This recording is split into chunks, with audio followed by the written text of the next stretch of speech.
One thought, two thoughts, three thoughts, not a big deal. Getting angry, getting emotional, not a big deal. It's just how long you're going to keep doing that. That's the real question. It's frequency. Hello and welcome to the Pacific Channel, where we learn about the law of attraction, how to manifest anything you want, meditation, and more. In this video, Dr. Joe Dispenza talks about how we can program our minds with new information or beliefs that support us, heal us, and improve our bodies in every way possible. He starts off by talking about how when we focus on energy and space rather than matter, we are then able to slow our brain waves down. When we slow our brain waves down, we are then more suggestible, just like with a hypnotist and their subject. And if we can think better feeling thoughts while in that state, if we can think about what we want to be, do, and have instead of about stressful things, then we can reprogram something called the autonomic nervous system. The autonomic nervous system controls all systems of the body, including every single cell. So if you are stressed out, the autonomic nervous system responds in a way that is not helpful to repairing your body. But if you can feel gratitude and other uplifting feelings, the autonomic nervous system responds positively to your entire body. Let's listen to Dr. Joe explain it, and then we'll talk about it more. When we broaden our focus and we put our attention on space instead of on matter, and this is research that has been out there for a while, not only do we slow our brainwaves down because when we're sensing and we're feeling space, we're not analyzing and thinking, and we slow our brainwaves down from beta to alpha, but not any kind of alpha tends to be more coherent. In other words, the whole entire brain is resonating at the same frequency when we do this properly. We feel more whole, we feel connected. This is really great.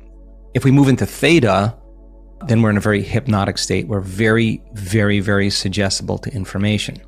And as I've said numerous times, suggestibility is your ability to accept information, believe in the information, surrender to the information as if it was the truth without analyzing it. So it's a very hypnotic state. That's how a hypnotist kind of programs people to do certain things or to make certain choices. In theta, the analytical mind and the neocortex, the lights are out there. In fact, our functional imagery shows that most of the energy is in the autonomic nervous system, is in the limbic brain. That is the automatic system that's regulating hormones and regulating homeostasis and regulating balance. Its job is to keep health and balance of the body through coordinating all of the other different systems in the body, the cardiovascular system, the digestive system, the immune system, reproductive system, the sensory system. All of that is a function of the autonomic nervous system, and it has its fingers and its tentacles on every single cell in the body. So it's sending impulses and information through its regulation. And stress takes the autonomic nervous system out of that homeostasis and balance, and it drives it into an emergency and taps the body's resources. There's nothing wrong with that. It's just you can't do that for a long time. So in that state called theta, if our eyes are closed and we're in a meditation and the lights are out in the thinking analytical neocortex and brainwaves have slowed way down, but you're still conscious, you're relaxed and awake, you're still suggestible to information. And that's a perfect time to rewrite a program. That's a perfect time to rehearse a new behavior. That's a time to, through repetition, change something that has been programmed subconsciously. And this would answer a lot of the questions we've talked about up until this point. We accept, believe, and surrender to information equal to our emotional state as well. And if you're in fear, then the information that you're receiving based on fear is equivalent to the emotion, and somehow that causes us to get our autonomic nervous system more aroused. Well, that's how immediate it happens. And catching yourself, as I said to Matt, is one of the key elements here. That's not defaulting back to the old self. Now, one thought, two thoughts, three thoughts, not a big deal. Getting angry, getting emotional, not a big deal. It's just how long you're going to keep doing that. That's the real question. It's frequency, it's intensity, it's duration. It's those things that have the most profound effect on the autonomic nervous system. So if you catch yourself, Rebecca, and you catch yourself having the thought, that's a victory. That means you're saying, what am I thinking here? Do I want to accept this? Do I want to believe it? If I know this is bad for me, why should I keep doing this? This is what I say to myself. You really think this is good for you? you really want to keep doing this? You know better. Once you know, you can't not know. And then you say, well, I don't feel like it, or it's too hard, or it's never going to change. Yeah, that's exactly how the body influences the mind to stay in that familiar state. So as energy moves into the limbic brain, and we have, as I said, evidence to prove that, you can take that fearful thought and have a thought based in the emotion of gratitude, and you'll accept, believe, and surrender to that thought equal to your emotional state and program your autonomic nervous system, believe it's living in a different environment, and it'll start making healthy changes in the cell. Keep doing that enough times and you'll get growth and repair. And we have the data to suggest that your immune system will strengthen by 50% if you do that just for 4 days. And then that's a valuable asset for a person, because that's saying I'm not relying on any exogenous substance to change my internal state. I'm actually doing that alone. That goes against so many programs that we're conditioned into believing.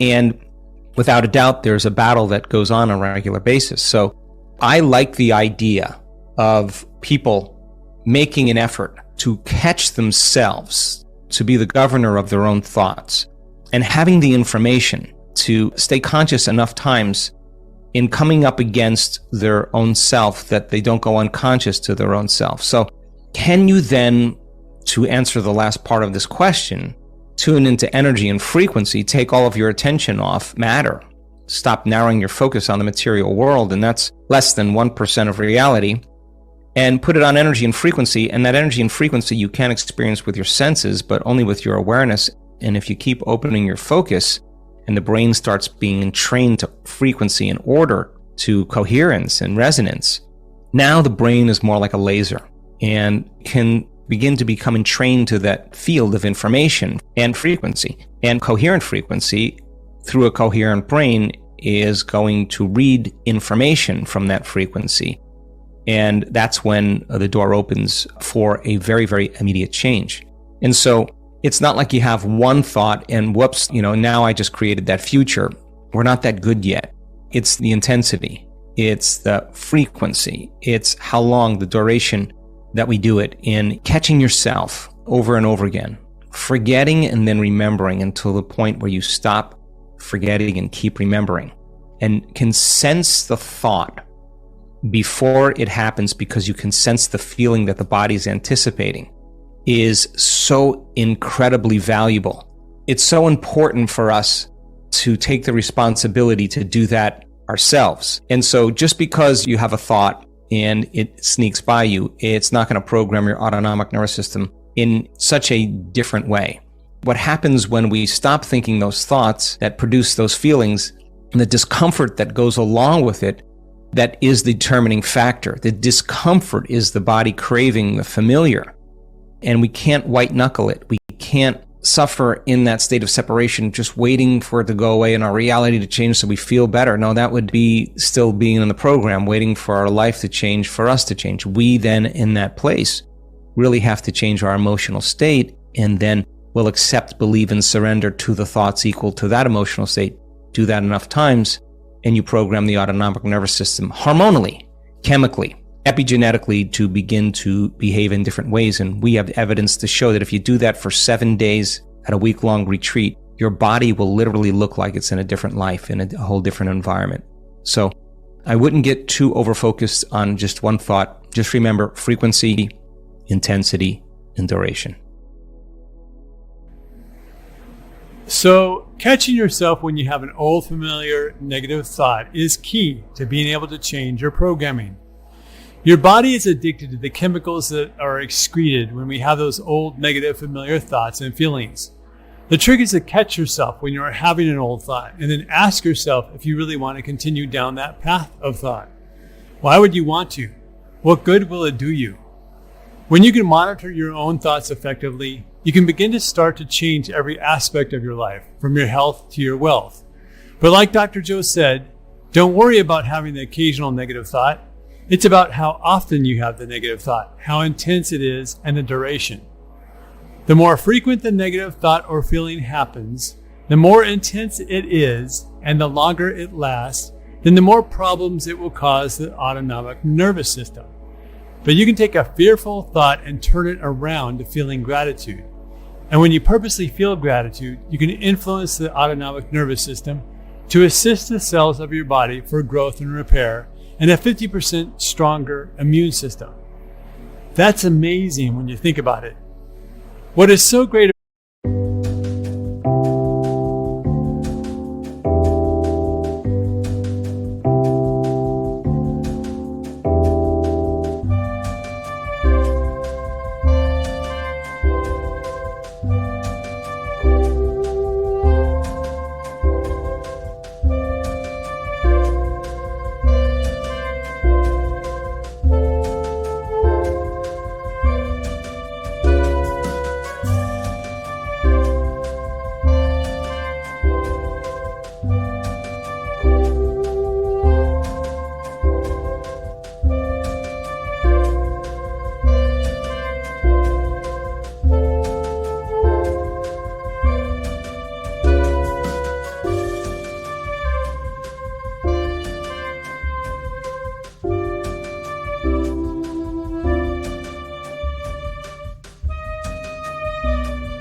about how Dr. Joe explains all of this is that he explains it from a scientific perspective.